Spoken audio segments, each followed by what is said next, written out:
So it finally happened. We finally seen an offer sheet in the NHL, and it was to Sebastian Aho. Now, when this news initially broke, I was napping, so I wasn't able to get a video on it immediately, so I apologize for this being a little bit late, but I wanted to make its own individual video because I feel like it is major news, and I didn't just, want to clump it in tomorrow with all the free agency signings that I'm going to be recapping. But nonetheless, the Montreal Canadiens offered Sebastian Aho a 5-year, $42.27 million contract with an 8.454 annual average, and Sebastian Aho signed the contract, Marc Bergevin confirmed. On TSN, after the news broke, they interviewed general manager of the Carolina Hurricanes, Don Wardell, and then afterwards they interviewed Marc Bergevin, and it was really interesting to hear both of their perspectives. Marc Bergevin sounded like he was all in on this, and he really wanted Sebastian Aho, and I don't blame him. I think it would be an amazing fit.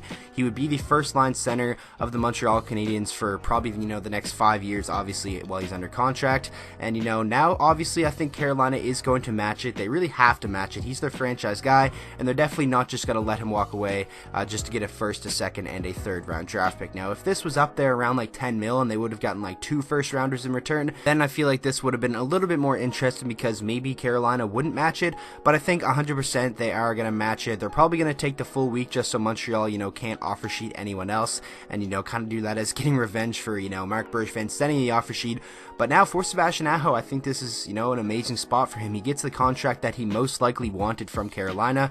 Don Wardell probably wanted that term to be around 7 to 8 years, but now Sebastian Aho, at the end of those 5 years, is going to walk into unrestricted free agency, still very much so in his prime because he's still very young, and definitely get a very, very big paycheck. So for Sebastian Aho, he's in a prime position, and it sounded like he wanted to go to Montreal. That's kind of what Marc Bergevin made it sound like, so it is going to be interesting to see how this plays out. Like I said, I think Carolina is going to take up to the 7 days to match this, but in the end, I think 100% they will match it, and Sebastian Aho will still be a member of the Carolina Hurricanes for the next 5 years. But you have to remember, when you send out these offer sheets, the player still has to sign it, and Sebastian Aho did indeed sign it, but I think he kind of signed it knowing that Carolina was going to match it. I think it was just for Sebastian Aho that he wanted that 5-year contract, whether it was with the Carolina Hurricanes or whether it was with the Montreal Canadiens. But in my opinion, that annual average isn't even that bad for Carolina. I think he is well worth that, and I think he even potentially could have demanded more money if it wasn't an offer sheet, and Carolina wanted to sign him to that really, really long deal. So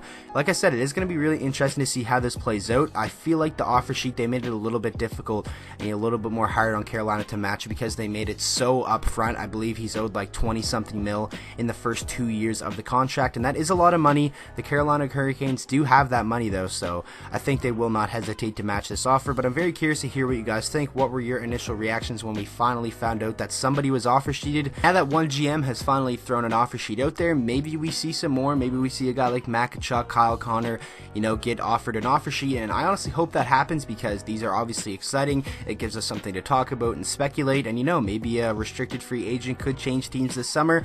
Rarely happens, but you never know. There is always that potential. So let me know your guys' thoughts down in the comment section below, especially if you're a fan of either the Montreal Canadiens or the Carolina Hurricanes. And with that being said, I hope you guys all enjoyed today's video. If you did, please make sure to drop a like on it and subscribe to the channel for daily NHL content, and I will see you guys all in the next video.